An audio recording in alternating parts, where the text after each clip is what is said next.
Check it out. Check it out. Check it out.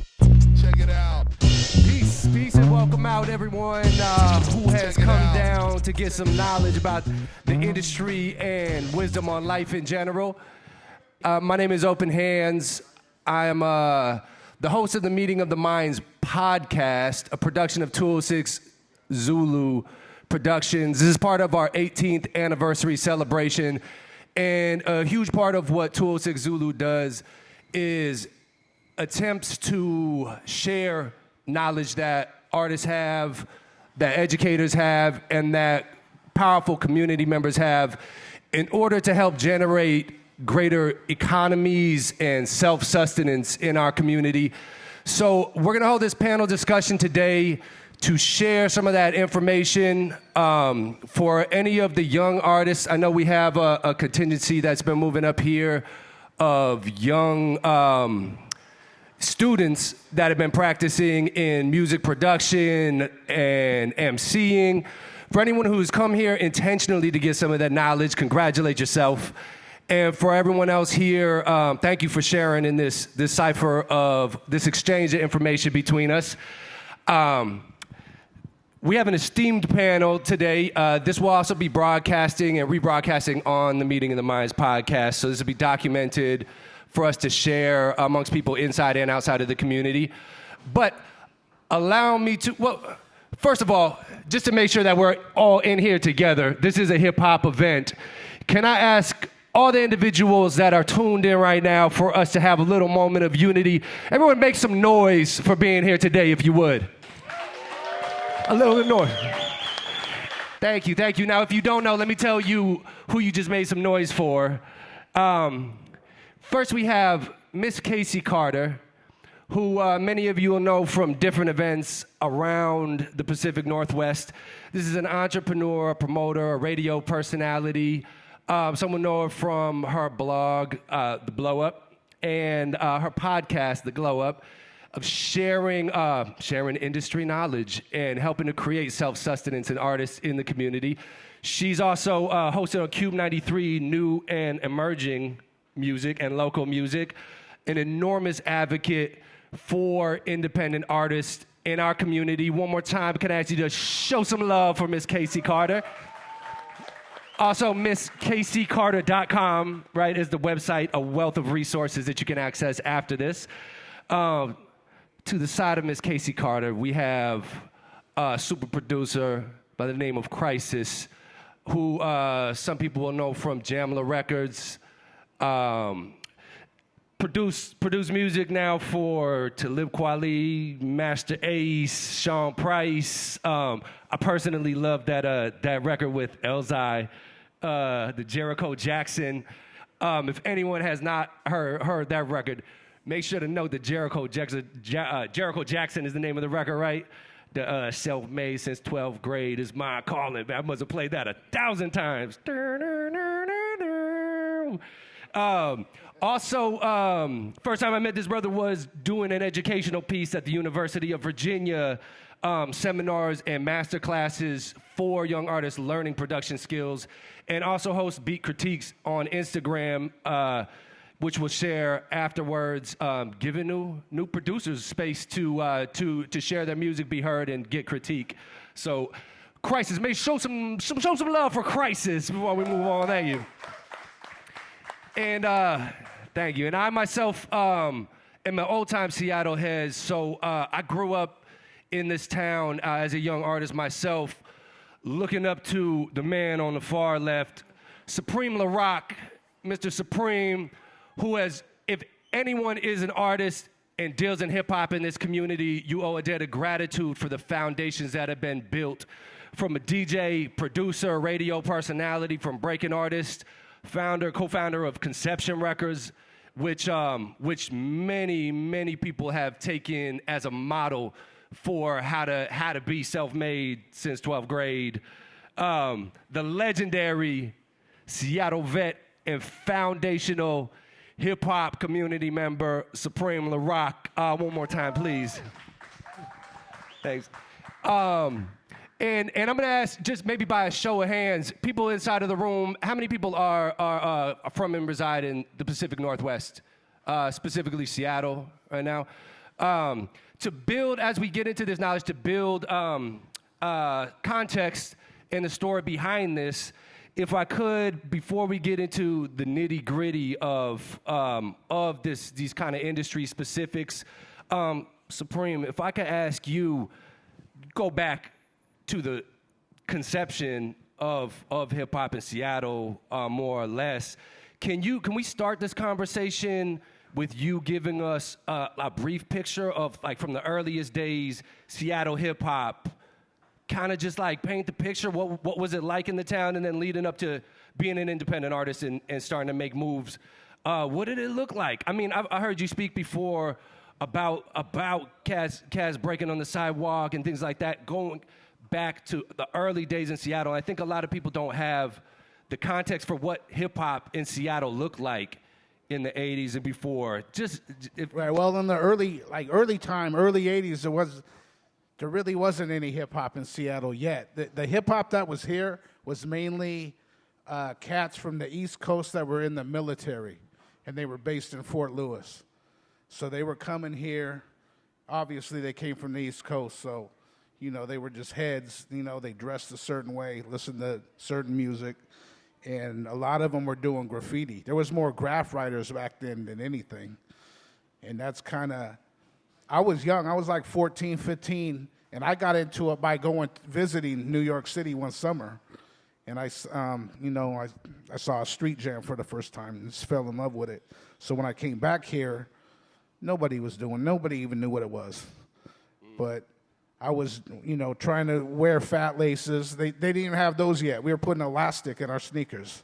But I seen a dude downtown one day walking down the street, and he had elastic in his shoes, he had Lee jeans, he had a nameplate, Cazelles, and that was DC3. And he was a graph writer. And I don't know if you remember, there used to be an old J.C. Penney's building downtown. And when they shut down, he did like the first top to bottom graffiti piece anybody's ever seen in town. So he was kind of like I said, all the early first cats were East Coast guys that were transplants. I just happened to luck up and go out there and discover it, but I lived here. I was from here. And then Whiz Kid, who was on Tommy Boy, he had a record called Play That Beat. And his wife was in the military. She was stationed in Fort Lewis. She was in a group called Sweet Trio. They were also on Tommy Boy. So they lived out here, and then he would DJ around town. He's one of the first DJs I saw playing around town. Eventually, later on, he had a deal with Nasty Mix. He had a song, a group with a rapper named YSL, and they ended up signing him on Nasty Mix. But there's also local crews. I remember one called KOC, the Kings of Cuts, and they would do parties at the Boys Club. And then they started battling other DJs. I don't remember all the names of the crews, and I was too young to be going to these things. So initially, it was graffiti, then DJing. Then kind of after Flashdance came out and everybody saw what breakdancing was, it started going mainstream. Then that's when the movies started coming out, Breakin, Wild Style, Style Wars. And then B-boying pretty much took over at that point. So that was mid-'80s. And then I'd go to the record store, Tower that used to be down on Mercer. There was no rap section. It was just soul and R&B, and you might find one rap record in there if you dig and go through everything.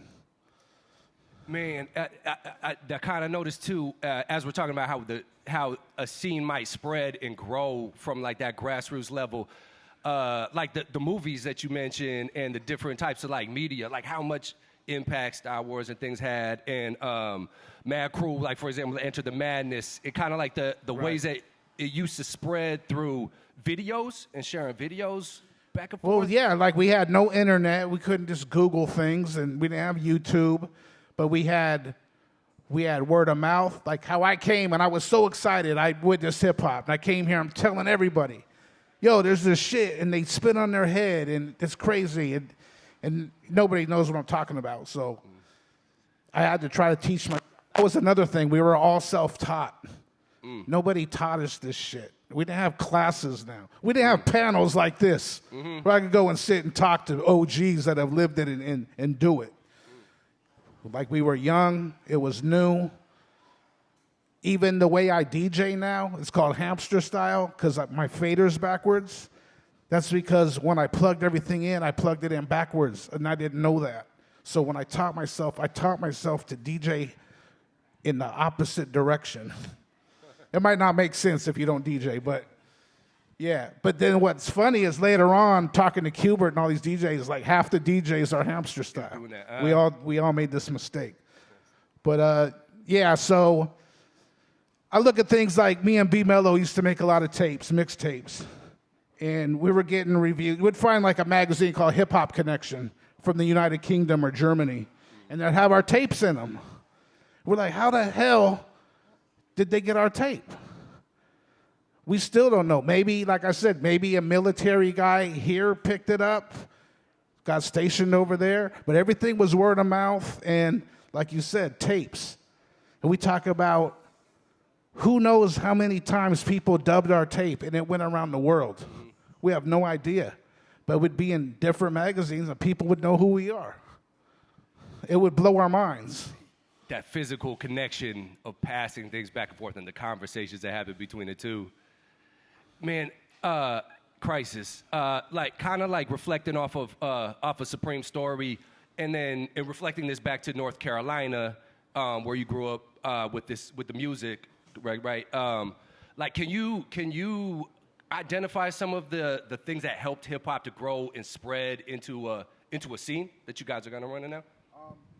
Well, there was kind of a scene going on by the time I jumped into the scene, because you got to think, I graduated high school in like 2000, but ironically though, by the time I was probably in middle school, I wasn't even living in North Carolina when I was in middle school. I was living in Colorado at the time, and I don't know what gave me the idea. I was always like a tech nerd of the house. I just started making pause tape loops. Just to mimic what I was hearing on the rap albums that I would get. So I would spend all my summers in New Jersey, and I would go get tapes. I would go to New Jersey, see what was out, get all the tapes, record stuff off the radio, bring it back home. And then, I would go to New York, same thing, my first trip to New York. I heard Wu-Tang for the first time. I heard Gravediggers for the first time. I think at one point I actually had Biggie's first interview with Flex when they was premiering Juicy. I had that on tape at one point, just recording it for the radio, and I would bring all of that back home, and then got my stuff like that, and I would just study it and I would just listen. I caught on early, that these were all samples. My pops had a record collection, and I would go through his record collection and find samples like that. So I was just watch and observe and listen to everything that I was hearing and just regurgitate it, put it back, spit that back out. So yeah, pause tape loops. I was doing that when I was like 12 or 13. So yeah. Man, and then moving from that, like reflected back to the idea that we were really physically exchanging media, right? Like from tapes, VHS, later on to DVDs, and actual media getting exchanged. Maybe on to Casey. Like, to your reflections, you deal a lot with modern forms of media. How, like, do you see the modern ways of exchanging music and people communicating with each other, that having like a direct link to that physical exchange? And is there something still alive of that kind of like person to person in there? Is that something that you feel like artists should be tapping into? Like, how did that conversion happen between actual physical exchange of music and then, you know what I mean, onto emailing or onto sending somebody like your streaming piece? Like, how do you see that relationship happening, and are there things from these stories that you feel like are still important to keep alive in that? Yeah, I think that it's important to like go back to that, because it makes more of a connection. Because right now it's just like you just share things so quickly. Like before it used to be like you had to go on a blog or you had to get the email or you had to like go to the store and go buy it. And now it's just like on social media. And I don't think that people are intaking and enjoying that product as much as they did when it was like not easily as transferable. So I do think that it like kind of is damaging in a way because people are just like, they're getting it, they're seeing the link on social media or whatever streaming platform, they're listening to it right away, and then they're ready for the next, versus like what y'all had. Man, I remember when I was recording things on Cube and just playing it over and over and things like that, and you were really able to enjoy things, and now I think it's just kind of, it's not as valuable anymore.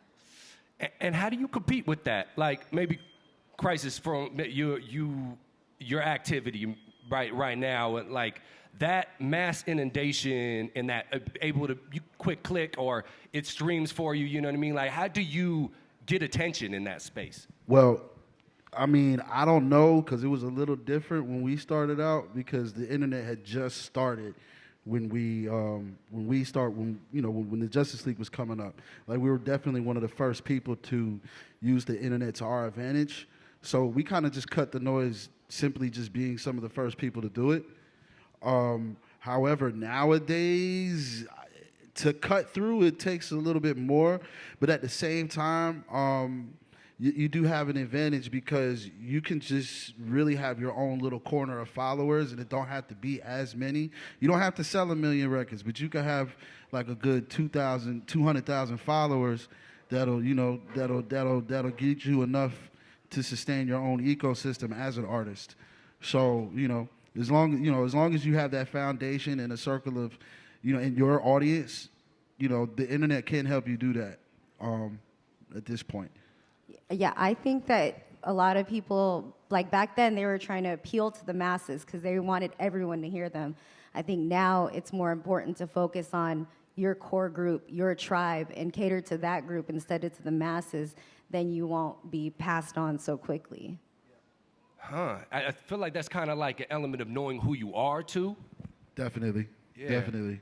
Because you are your brand at the end of the point. You know what I'm saying? Because as an artist, you do become, you become an entity more than you become a person. You know what I'm saying? But you have to be a person to become that entity at the same time. Yeah. It's real. You know what I'm saying? Like the internet kind of did break down a lot of walls as far as like, the mystery of a person, but at the same time, you can still use it to your advantage. You don't have to put your personal life on the internet, but you can definitely brand yourself. Put your personality. You put your personality in there, other things that you're into, and you can expand into other markets. But get you have your to music. be you. You have to be you, though. You can't pretend to be others because then you'll attract who you really aren't. So be yourself. Definitely, like you can use something that you're interested in that goes beyond music, and use that as the conduit to get people into your music. Make sense? Yeah. I also wanted to speak for a moment because this one time, I'll never forget this. I was DJing in New York City, and I'm at the club, and I just got there, and I'm like getting ready to go on, and the promoter comes up. He said, "Oh, there's somebody here to see you." I'm thinking, who's here to see me? And then, so he lets the guy in the booth, and he hands me this bag, and in the bag, it's full of all kind of records, T-shirts, all this shit, swag bag. And he said, "Hi, I'm Harv Pierre from Bad Boy Records. I wanted to introduce myself. I want to make sure you have all of our product. Here's my info. If you need anything, call me." But I'll never forget that, right? He took time out. Like it wasn't work hours, it was at nighttime. But he took time out because he heard I was in town to make sure I had everything. And I always remember, well, that's why Bad Boy was so good and on top. They promoted heavy. And like he said, nowadays you can stream and post and have everything up, but a lot of guys don't promote at all. They just put their song up and they think that's it. Yeah. And they come up to me, "Hey, play my shit." I'm like, "Well, what's your shit?" "It's this." I was like, "Well, I don't have it." They're like, "What do you mean? It's on YouTube. It's on Spotify." I'm like, "Okay, that does nothing for me or for you for me to play it." So what are some of those, just to jump off of that, what are some of the specifics? Like, that's the street team used to be huge back in the day, right? And sniping posters and handing out merch for artists to wear publicly, or et cetera, et cetera. Is some of that still relevant? Is there new, what is promotion to y'all nowadays? Well, I think like if you're an artist, you should just assume because it's online, everybody has it or even has access to it.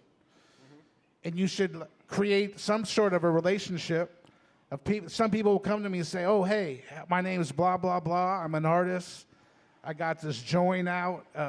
If I can get it to you, you know, that would be cool. Or some people have cards, like download cards. When they meet me, they give it like, oh, here. A paper card with like, a download here's a link. download link. Check my shit out.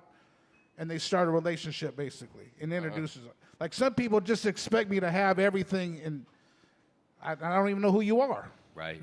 You know what I mean? I mean, right now, this is exactly what I'm focusing on doing, is just helping artists in their beginning stages of, it's all about your approach. Like, I think the download cards are good and everything like that, but having manners, being respectful, telling them why you think it's important for them to play your music. Like, not just because he's DJ Supreme, but because he respects him and knows he's a town OG. Like, that, it would be an honor for you to play my music. He'll be like, you know, that makes them receive it better.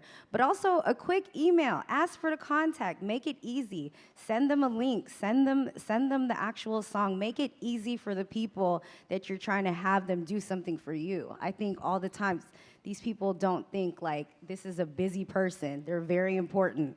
I'm always like, make it easy for us. And then that gives us the opportunity to check it out quickly and decide if we like it or not. Another thing is, you know, have something that is of value to the person that you're asking for that favor for. You know what I'm saying? It's like, what you say you was into? They gave you a whole swag bag, right? Yeah, they gave you some records. It's like, all right, you like records, so I got some records I can get to you 50, real quick. 12 you know inches. I got some 12 inches for you. Yo, can you play this? You know what I'm saying? But I got this for you. But at the same time, I don't even play that card. The card I play, I just get to know somebody just off rip. Like, you know, like, because when you get into certain rooms, especially when you get into those rooms where ain't nobody else supposed to be in there. You know, if you're in that room, you're in there for a reason. Nobody's supposed to be in that room that ain't supposed to be in that room. So everybody knows you do something, and everybody in the room does something. Everybody knows that there's a purpose. You're already in the room. You don't have to sell yourself.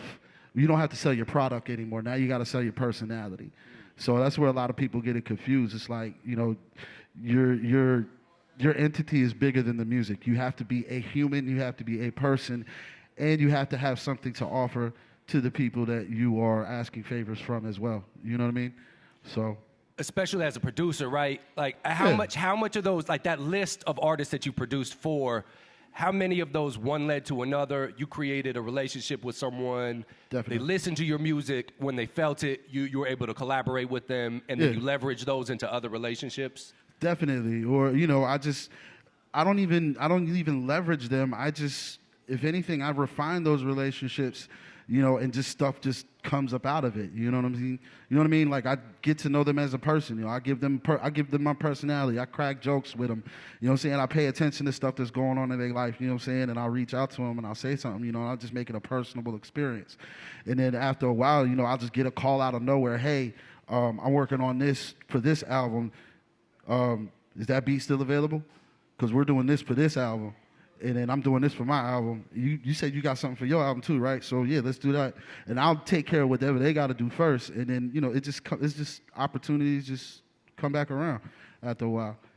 It's just, you turn into more like, it goes from me trying to get a job from somebody to just, like, I guess people who are friends with each other just doing what they do, so it doesn't really turn into work. Man, it's kind of incredible that we're having this conversation right now when we're talking about like these new forms, social media. A lot of it is so impersonal, but I mentioned being in the room, manners, you know what I mean? Jokes, eye contact that creates personal relationships.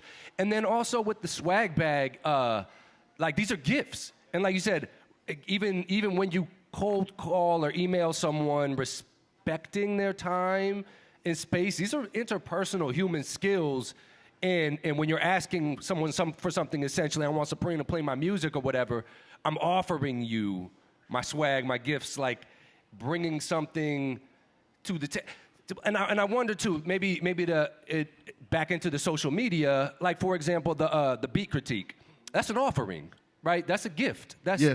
how much does helping people, you Yeah. know what I'm saying, come into play? How has that beat critique affected your process, exposure, relationships? What's come out of that for All right. you? Well, I mean, there's dope cats getting the exposure. What's dope is I get to see the confidence grow in them, for getting out there and people hearing their music and the stuff like that. So, a lot of those guys that get on there, they're actually scared to play people their music. You know what I'm saying? So, or, they want an honest opinion on what to work on. So it's really a genuine connection of people like wanting to be heard and this, that, and the third. But then you might find out that, this guy, he ends up, he could be on the business end of something. He might end up, even if he doesn't place beats anywhere, he might end up doing something at an executive somewhere 5-10 years down the line. And he like, hey man, I'm the guy that was on Beat Critiques, man. You told me to work on this. Well, here, I work at this office now. I appreciate what you did. I love the music. I've been a follower ever since. I actually got an opportunity for you if you want to do that. And then sometimes, I may, some cats, they're not really looking to get on, but they're looking to contribute, because I'll have some cats, they'll get on there and they make sample packs. So, and I might find something that I'm interested in, and it's going to help them sell their pack at the same time. Now they know that I'm interested in it, and people are like, oh, they can use that. Hey, Khrysis used my such and such. So now you're using my name to advertise your stuff.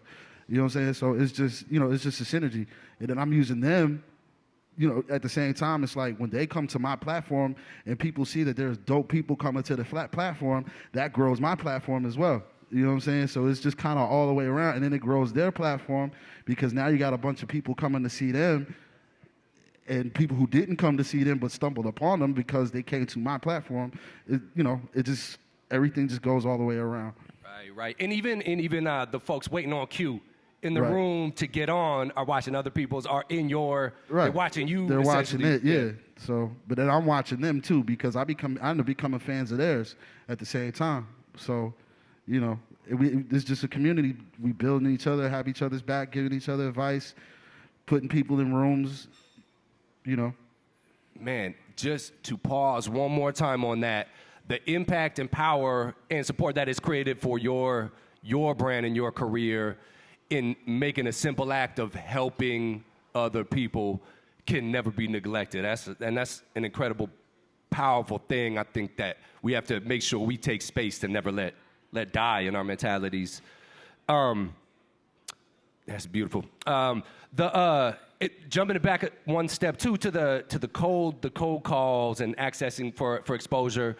I know, cause you have some templates and different ways to help people access that, and you mentioned some things about how to approach that. Supreme, how do you for when you play new music, like on air or whatever nowadays, or live, how do you receive most of it? Do you catch cold calls still, emails, and? Oh yeah, all the time. I mean, one thing that really drives me nuts is say like I'm online and Casey tweets me, and then someone answers in the middle of the tweet with a link to their song, and they don't introduce, they don't say nothing, they just take over. And I'm like, I hate that. When they do that, I don't even look at it or listen. Okay, I'm don't just do like, that. Delete out of here. But I'm in a lot of record pools. A lot of independent promoters send me things. And what works for you? Like, can you all think of it? All of it. Like all of it. I'm very open. I want to hear everything, But the thing is, today it's so disposable, and I'm getting like 1,000 songs a week. 1,000 songs a week. Literally.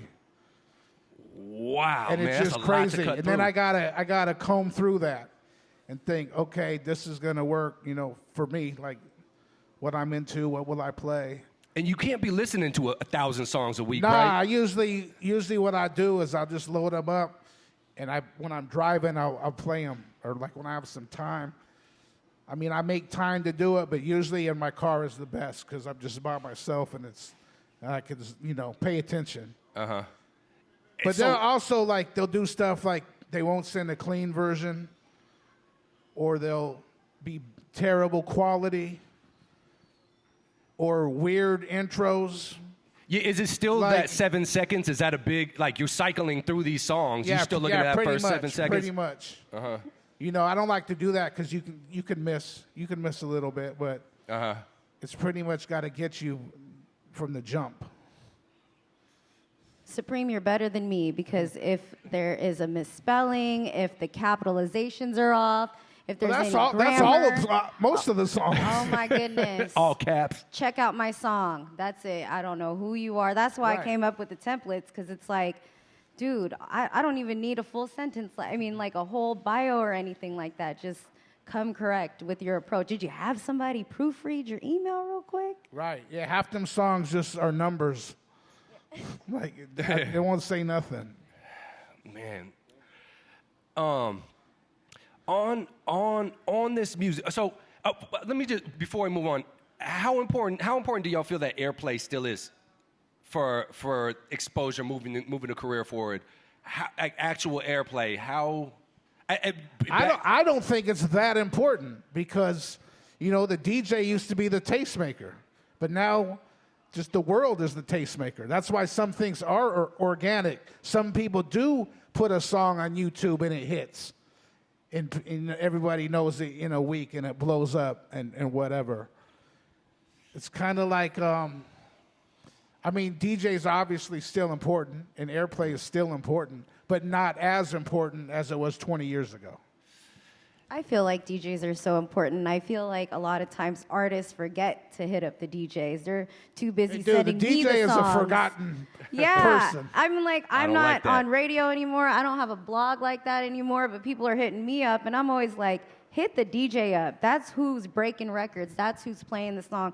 And it's not always club. Like, you don't have to have a club song. Through the pandemic, they've bred so many different types of DJs. Like, they don't just play club music or a certain type of Right. music anymore. So, but I mean, to hop on what Supreme was saying, I also, coming from radio, I don't think it's that important. For a lot of artists here in Seattle, it was really important for to feature their song on Cube. A lot of people grew up on Cube, and I think that's, like, important personally. But as far as, like, being cool or it upping up your brand or whatever, I don't know. Maybe not in this city. Maybe if we're in other markets like Atlanta, Houston, or those other markets. But here in Seattle, it's not as valuable to me. I say it depends on who you want your audience to be. All right, because if you're trying to get the kids, because the kids they want to go viral. You know, they don't care about radio. They're trying to get on the internet and go viral because that's all they know.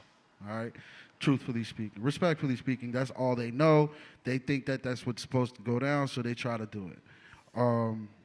Then you have, you know, it also depends. Remember, like it's like what we talked about earlier, knowing yourself. What kind of artist do you want to be? Do you want to be a viral artist? Do you want to be an artist that? Do you want to be an artist that does a lot of stage work? You know, if you want to be an artist for stage, you know, get your show game up. Find out where your audience is and go to them. You know what I'm saying? There's analytics. There's all types of.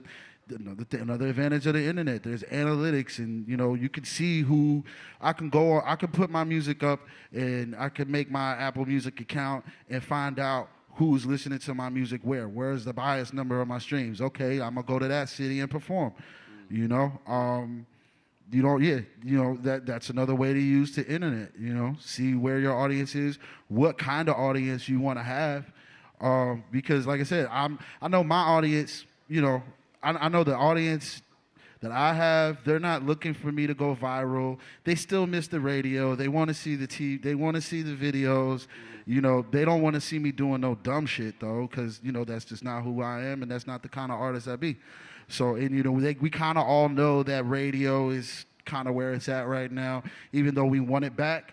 You know, so I kind of play on that nostalgia a little bit, but at the same time, I give them the music that they want, the way they want it. I know I got to get on these stages and do it because that's the best place for me to get onto. I know I got to go to this country. I know I got to go to these cities to make stuff happen. So it's just like, it really depends on what kind of art. If you want to do that crazy shit, go for it.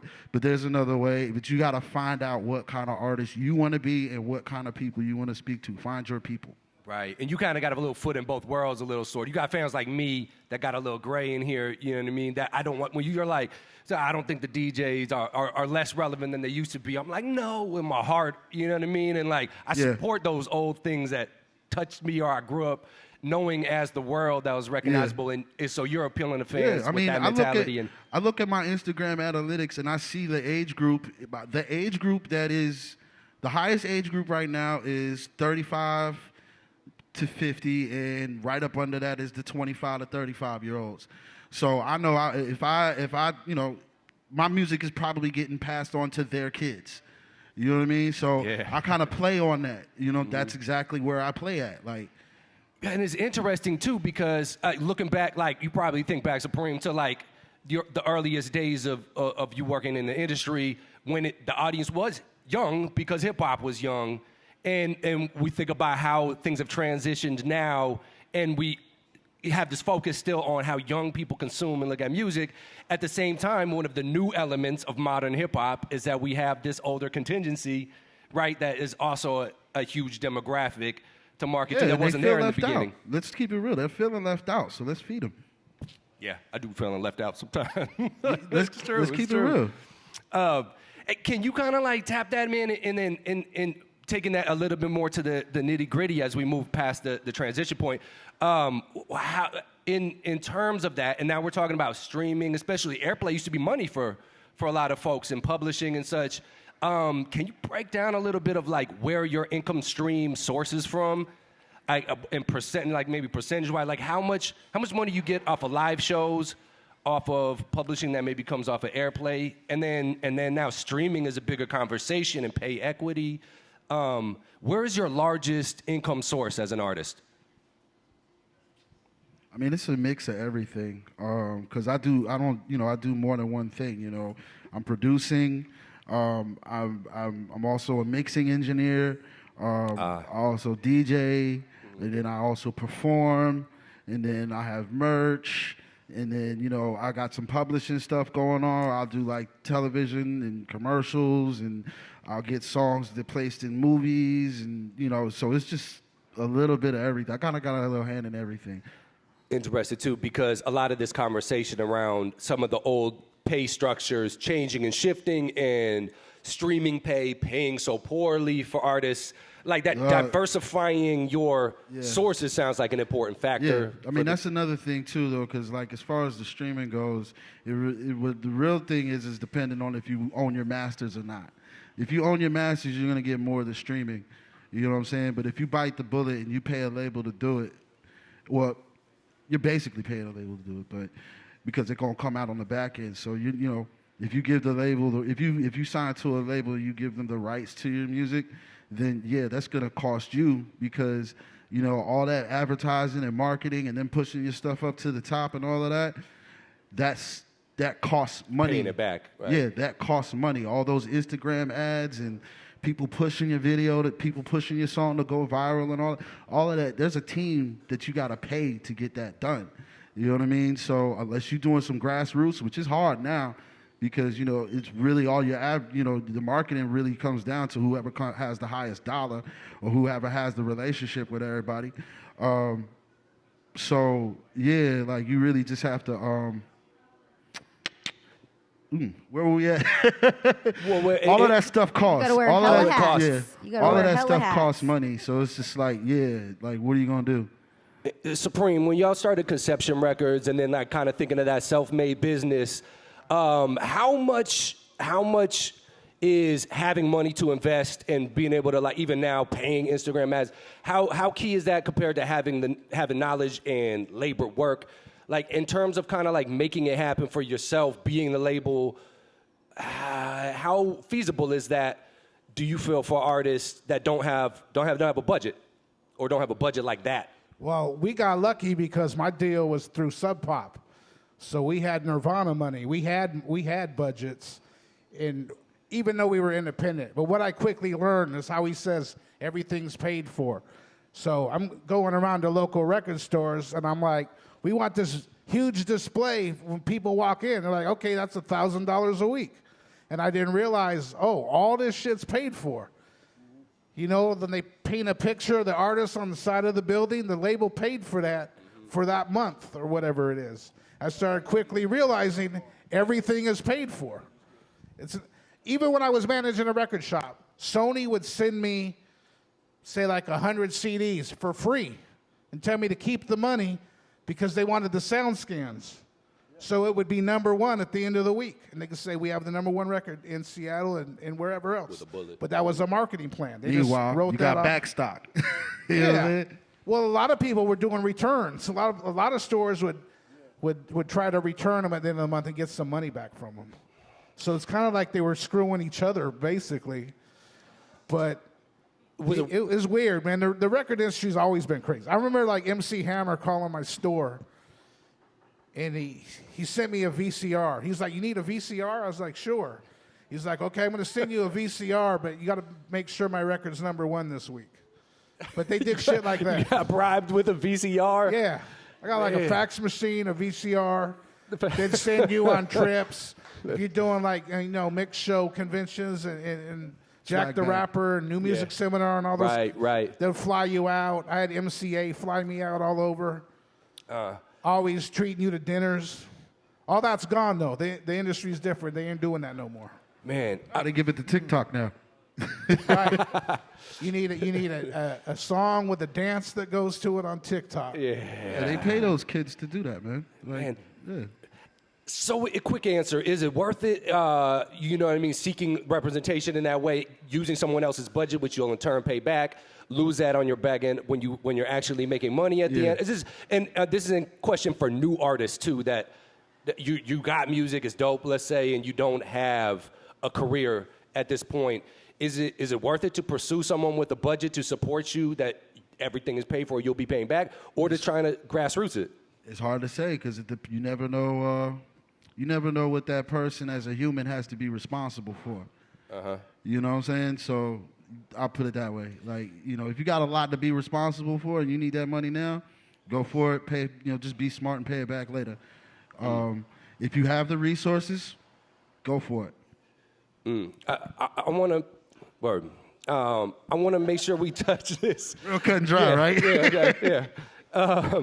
Touch this very, very, very practical and pragmatic knowledge too. I was talking to an incredible artist with Push that's way up on the radio right now. Yesterday, that was like, oops, I didn't register this album with ASCAP yet. Just in practicality for an artist, let's say you want to MC, you're pushing your music everywhere, or you're a producer. Just very practically, what is a performance rights organization? Maybe how did you choose yours and how you sign up for that? Can you just give this, like, one of y'all that have music registered that you get publishing on, and just for someone who is not aware of this at all, what they could do with their music to get paid for plays and be able to put this on TV, sell it in that way, and you get paid as it played, publishing for your music. What's a performance rights organization, and how do you make an account with one? Like an ASCAP or a BMI? Yeah, like ASCAP, BMI, CSAC. I registered with ASCAP way super early, just because I don't know, as we were going into the early 2000s, the knowledge became more accessible. So, me being the type of person, I knew what kind of artist I wanted to be, so I went ahead and sought out that knowledge, you know what I'm saying? So I started, I didn't even know why I needed it. I just knew I needed to have it because people were so people kept telling me, you need to do this. Older cats. I was 19 at the time, and there was a lot of older cats in their 30s and 40s and 50s telling me, make sure you got your publishing. Make sure I ain't even understand it at the time, so I just up and did it. You got to get your writers, and you got to get publishing because, it's split into two parts. It doesn't matter which company you go to. I know ASCAP is probably the most popular. BMI, I think they're like second in line. I think about going to like a smaller company. BMI, they work, I think, a little bit faster because it's less people, so it's a little more of it. And there's no fees associated with BMI, I believe. I don't know. I believe. ASCAP, do you pay membership? No, I was only a one-time thing. When I one-time membership when I fee. did my when I did my ASCAP, it was a one-time thing. At the time, it was like $50-$60, but that was in 2001. I don't know what the price is now. It probably could have went up, but yeah, it's a one-time fee. They send you your numbers, and when you now, it depends on if you're doing something for. If you're getting large label placements, this is good for major label placements. I put it that way. That's what it's best for. It's best for major label placements, music and television, and commercials and stuff like that. That's what you really need it for. Radio, television, movies, video games, shit like that. That's when that shit and major records. That's when it really comes in handy. And, So yeah, go ahead. yeah. So ASCAP, and overseas radio. Yeah. overseas radio. Yeah. It comes out of right, Yeah. right. So ASCAP, BMI, CSAC. You would Google one of those things. Go to the webpage, choose one of them. Which it sounds like. Who do you use? Supreme. I'm ASCAP, and it's kind of like him. I really didn't understand publishing or know what it was. But it's like he said, OGs are like, oh, get your publishing straight. And I signed up. When I signed up, I didn't pay anything. It was like early 90s, and I still get checks. I just got a check 2 weeks ago. And it was like he said, it was for overseas. I don't even know if it was TV. Somewhere your placement, music is playing overseas. Right. And your ASCAP as your representative tracks that airplay, Right. and you get checks every quarter And that was or whatever. that's like for a song I did 20 years ago. Yep. I'm still getting money for it. Still getting money for it. Yep. Long money. And I think that's one of the big factors, right? Is like you said, like shows, you get paid on the spot. You know what I mean? You get a record sales or You anywhere get you paid on sell. the spot now. It's not on the spot. Sometimes, excuse me, That sometimes you get paid about 90 on the days, spot. goddamn. Sometimes you get paid, right? So you would select one of them. You would go find ASCAP, BMI, or CSAC, and then sign up for an account. At least BMI, I know is still free. And then you fill out a simple form to register each of the songs. They track it, and you get paid when it plays. I think that's a huge. What's dope is a lot of times if you get a major label placement, they do it for you. But it's dope too. This is when relationships come into play because what you can do is you can use your major label placements, and use whatever knowledge, tools, and capital that you get from the big boys and put that into your independent hustle. So like if you work with somebody at a major and they know how to do the publishing thing, all you got to do is once again, this is when you use your relationships and your personality in handy, but you take time to get to know that person, and then you be like, hey, you just ask them one day, it was like, yo, you know how to do the publishing stuff, right? How do I register my songs? And they'll gladly be like, okay, yeah, here's how you do it. That's it. I guess that's another one of those assets that, while paid, you also can utilize from that. I wanted to say one more thing because I do a lot of reissues. I reissue old music, and usually I'll go through the publisher to find the artist and to secure the rights and whatnot. A lot of people, I don't know if they just didn't know about it, but nothing's registered. So they haven't seen any money from their music. And I've heard some of these songs in commercials. I don't know where that money is. I don't know who's Somebody getting that getting money. Yeah, somebody's getting it. Somebody's getting it. But it's very important. Get your publishing straight. And like you said, 20 years ago, that's long money. And it'll carry over, for the rest of your life. When you die, your son will get it or Pass it whoever, on right? to you. Right, and that's generational. We quickly raced towards the end of this hour. Surprisingly, I'm looking at the clock. I'm going to jump to, I guess, to try. There's all kinds of places we could go from here, but knowing that we're wrapping up right now, I was having a thought. This is a Seattle-specific thought, but this is, I think, it's a bigger question that maybe all of you can contribute back to. I was having a conversation once. I think it was Jace from Silent Lambs Project. Black Stacks, that was talking about the time when labels came to scout out Seattle as a location for scouting hip hop artists, and apparently he was saying that they came, they observed the town, they spent a little time here, and then they had some meeting with some of the leaders and told them that they weren't going to stay because Seattle had not yet, and this is 90s, early 90s maybe, had not yet created a self-sustaining economy for hip-hop. It wasn't standing on its own feet at that time. And I think a lot of artists, Casey and Supreme, and locally y'all have contributed hugely to that.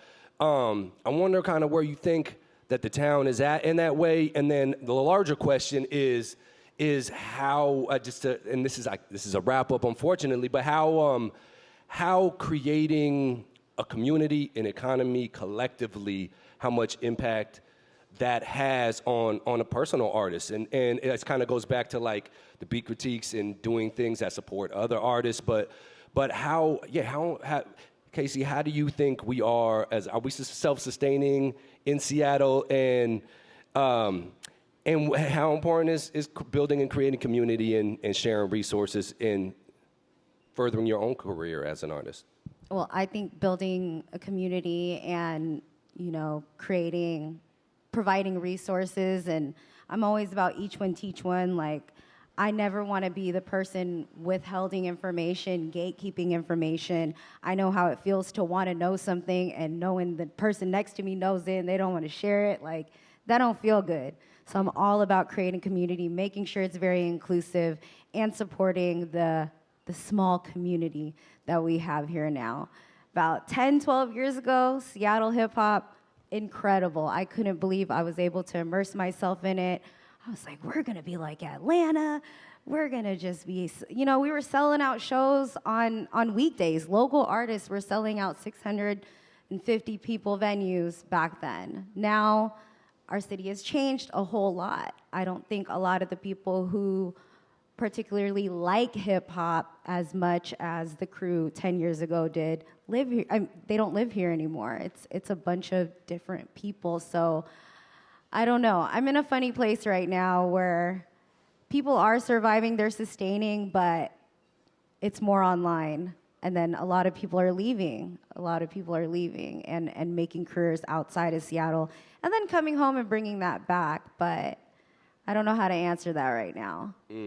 Maybe Supreme, you might have a better answer. I don't have the answer. It's heartbreaking sometimes. But they were coming here in the early 90s, because when they were coming, if you remember, for the grunge scene, they would come here and they'd just go to a bar and they'd sign whatever band was playing, because they were from Seattle. They were a rock band. And every group got a deal. But during that time, they were also looking at hip-hop. That's when Ghetto Children, they had their Geffen demo deal. I had a deal with Geffen. I was talking with Sony, and they were coming here, and they were looking at stuff. But nothing ever emerged out of it. There was a group, Foul Play, that signed a Wild Pitch. And the crazy story about them is they were in New York trying to get a deal. Somehow they connected with Puffy, and he was starting Bad Boy. And he loved them, and he wanted to sign it. They were going to be his first group.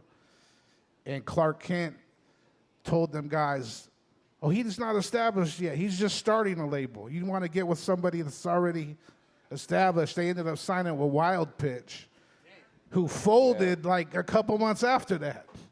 And they never came out.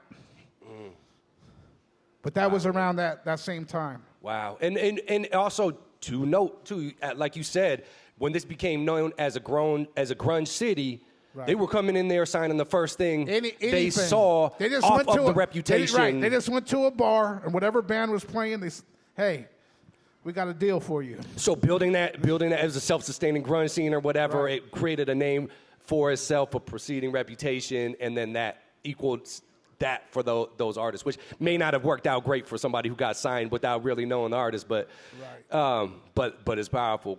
Khrysis, last one is on you, I think. But taking that perspective from Seattle to like the local communities that you've been in throughout the years, how much has building up sharing and building up the economy of the town that you're in influence your ability to thrive and prosper as an artist from that town?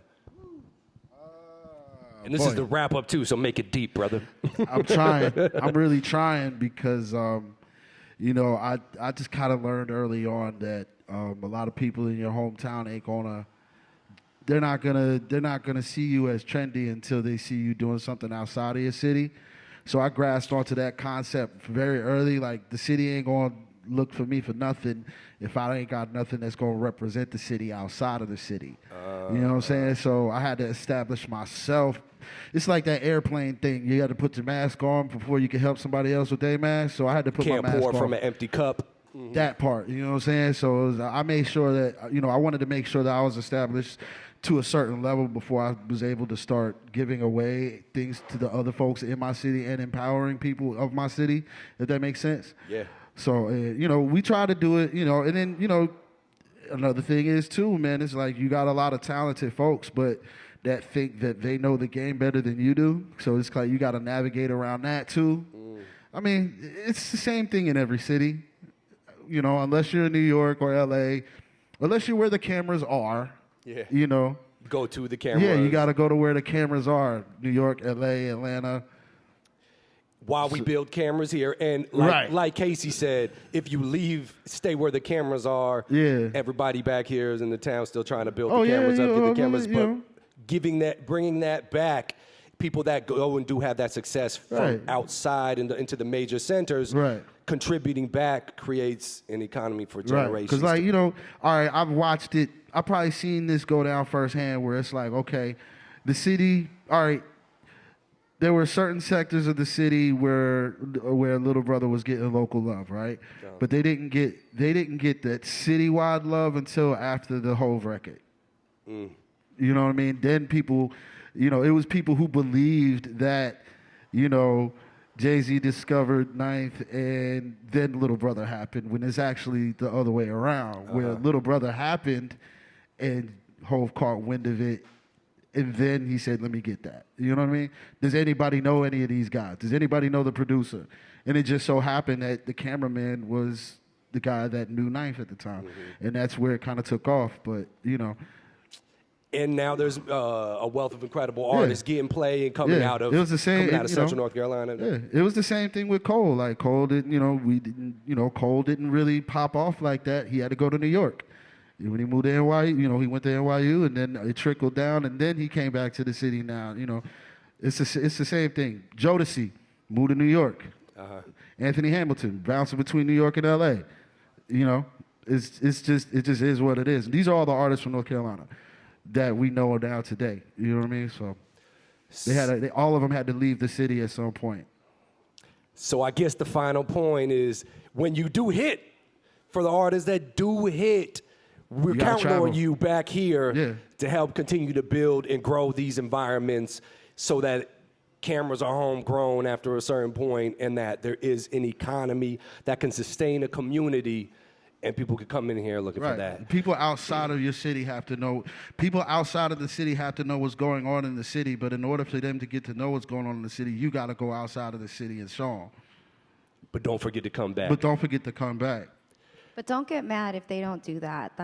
I'm mad. You can't get mad. No, I've seen people get mad at certain artists who like blow up, and then they're from Seattle, and then they don't come back and do certain things. I feel like a lot of times we always be like, well, they should be doing this, they should be doing that, and it's like, they should just be doing what they're doing, and let's all you can tell somebody who's playing the game better than how to play. You know what I mean? Because they want it now. They could have something planned. It's just you may not know about it because it may not be time to execute that plan. And then you're cut out. Right. Well, I guess that's a lovely note too. Is that as it went throughout this conversation, respect goes both ways, and just like we're expecting somebody or asking somebody to come back and support, that support on the other end, and so. It's beautiful that we've had this conversation about history, past, and the future, and reflecting on it, how much manners and love and respect and personal relationships and support factor into all of these things and appear to be timeless, which is kind of lovely. Ladies and gentlemen, we gotta let these guys shut and break down. Please show some love for Miss Casey Carter, Khrysis, Supreme and Rock. Thank y'all so much for sharing that with us. Check it out. Check it out.